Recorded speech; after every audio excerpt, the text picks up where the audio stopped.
সেই সুযোগ সুবিধাটা সংখ্যালঘু মানুষরা পেয়েছিলেন। আজকে মমতা ব্যানার্জি, যিনি নিজেকে সংখ্যালঘু দরদি বলেন, মুসলমানদের তোষণ করি, মাথায় ঘুমটা দিয়ে বক্তব্যের শেষে ইনশাল্লাহ মাশাল্লাহ বিসমিল্লাহ পড়েন। সেই হাত তুলে ঈদের সময় দেখবেন বিভিন্ন গ্রামে ব্যানার টাঙিয়ে দেওয়া হয়, দু হাত তুলে মমতা ব্যানার্জি মাথার উপরে ঘুমটা দিয়ে আপনার জন্য দোয়া মাংছে।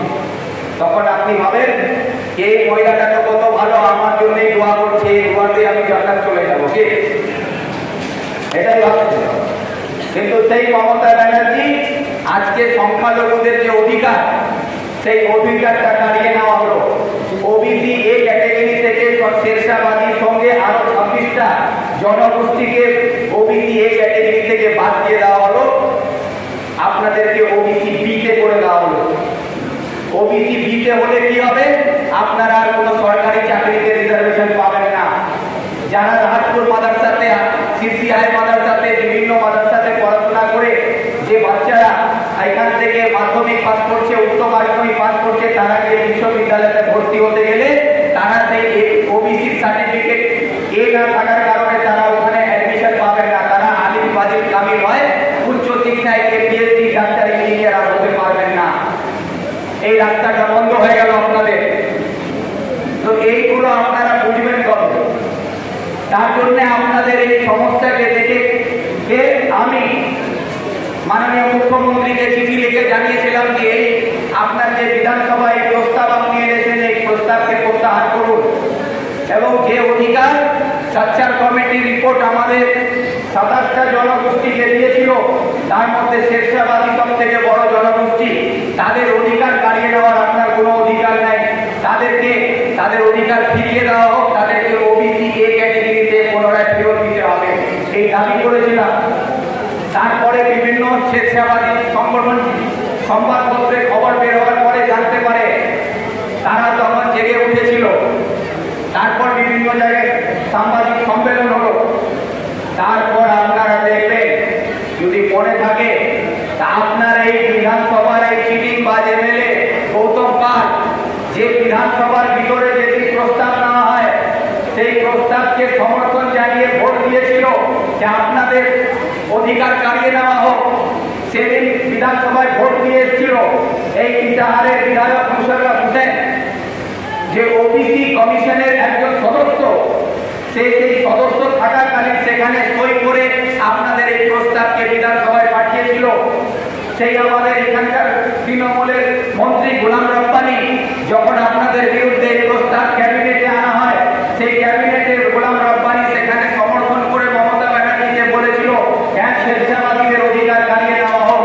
সেই আজকে আমার প্রস্তাব মুখ্যমন্ত্রীকে দেওয়ার পর যখন সংবাদপত্রে ছড়িয়ে যায়, মানুষ যখন একটু জাগ্রত হয়, তখন নিজের ভোটের ভয় এই গৌতম পাল পিএম অফিসে গিয়ে কয়েকটা লোককে নিয়ে বলছে আমরা শেরশাবাদীদের ওবিসি সার্টিফিকেট ঠিক করা হোক, সেই দাবি জানাতে এসেছি। কেন গেছে?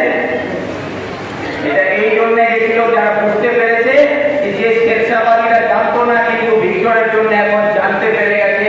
আগামী দিনে শেরশাবাদীর সংখ্যা করণদিঘিতে সব থেকে বেশি আছে। সেখানে যদি আমি আজকে কিছু না দেখাই, তাহলে কালকে শেরশাবাদীর কাছে আমি যেতে পারবো না। সেই জন্য ওই ভয়ে ভয়ে ওরা ছিল। এই যে কারণগুলো আপনাদেরকে বলি, যে আপনারা বাস্তব জিনিসগুলো বুঝতে চান না। আপনারা এখানে মিটিংয়ে এসছেন, আপনারা গরম গরম বক্তব্য শুনছেন, হাততালি দিচ্ছেন, চলে যাচ্ছেন।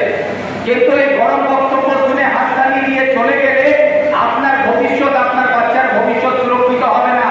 আপনাকে প্রকৃতভাবে কংগ্রেসের রাস্তায় যে লড়াই রাহুল গান্ধী লড়ছে, যে লড়াই আমরা এখানে আরম্ভ করেছি, শেরশাবাদীদের অধিকার ফিরিয়ে দিতে হবে, সেই অধিকারের জন্য করণদিঘির প্রত্যেকটা বাড়ি থেকে শেরশাবাদীকে বেরিয়ে রাস্তায় আসতে হবে, সেই লড়াই করতে হবে।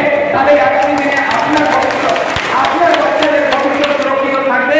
যার বাচ্চারা আজকে রাহাতপুর হাই মাদ্রাসাতে পড়াশোনা করছে, যারা নিজের বাচ্চাদেরকে আজকে সিসিআই মাদ্রাসাতে পড়তে পাঠাচ্ছে, যার বাচ্চারা বিভিন্ন স্কুলে পড়ছে, আগামী দিনে আপনাদের বাচ্চাদের ভবিষ্যৎ অন্ধকার হয়ে গেছে। সেখানে সরকারি কোনো চাকরির সুবিধা থাকবে না, কোন রকম তারা উচ্চ শিক্ষায় যেতে পারবে না। সেই পথগুলোকে যদি খুলতে হয়, সেই দরজাটা যদি খুলতে হয়, তাহলে আপনাকে আমাকে সকলকে মিলিয়ে সেই দরজা ভাঙতে হবে, যে দরজায় মমতা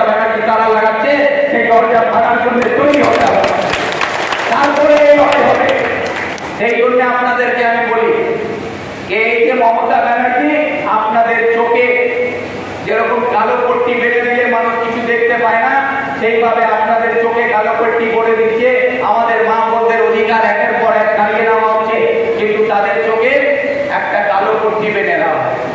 সেই কালো পট্টিটার নাম হচ্ছে লক্ষ্মী ভান্ডার। লক্ষ্মী ভান্ডারের নামে আজকে আমার মা বোনরা খুব খুশি যে মমতা লক্ষ্মী ভান্ডার দিচ্ছে। কেন? আমার মা বোনরা, আমাদের গ্রামে এখনো ফেরিওয়ালা আছে, জানেন তো? ফেরিওয়ালা সাইকেলে করে ফেরি নিয়ে যায়, তার মধ্যে কানের দুল, নাকের দুল সবই থাকে। আমার মা বোনরা বলে এই যে মমতার টাকা দিয়ে আমি কানের দুল, নাকের ফুল কিনতে পারবো, তাই মমতা ভালো। কিন্তু কানের দুল, নাকের ফুল হয়তো আপনি কিনতে পারছেন, কিন্তু এই কানের দুল, নাকের ফুল কিনতে গিয়ে আপনি এটা ভুলে যাচ্ছেন যে আপনি বাচ্চার ভবিষ্যৎ, আপনার আগামী দিনে কি বাঁচাতে পারছেন না। আপনার বাচ্চা যে স্কুলে যাচ্ছে সেখানে শিক্ষক নাই, বই নাই, সেখানে স্কুল তুলে দেওয়া হচ্ছে আগামী দিনের জন্য। 8,209টা সরকারি স্কুল বন্ধ হয়ে গেল, তার মধ্যে উত্তর দিনাজপুরে 73টা স্কুল বন্ধ হয়ে গেল, প্রাইমারি থেকে নিয়ে হাই স্কুল অবধি। সেই যে স্কুল শিক্ষা ব্যবস্থাগুলোকে ভেঙে দেওয়া হচ্ছে, আপনাদের কোনো প্রতিবাদ নেই, কোনো আমাদের অভিভাবকরা কেউ চিন্তা করছেন না। সরকারি স্কুলগুলো বন্ধ হয়ে যাচ্ছে, তার জন্য লড়াই কে করবে? তার জন্য কংগ্রেস আছে। তার জন্য আপনাদেরকে আমরা জাগ্রত করি যে আপনাদের আসল অধিকার হচ্ছে শিক্ষা, স্বাস্থ্য, আপনাদের অধিকার। আপনাদের অধিকার হচ্ছে সুস্থ পরিবেশ, আইন শৃঙ্খলা, এইগুলোকে নিয়ে লড়াই করতে হবে। এই লড়াইগুলো আপনারা করবেন। তার জন্যই আপনাদের কাছে আমি বারবার বলি, এই যে লক্ষ্মী ভান্ডারের নামে, কন্যাশ্রীর নামে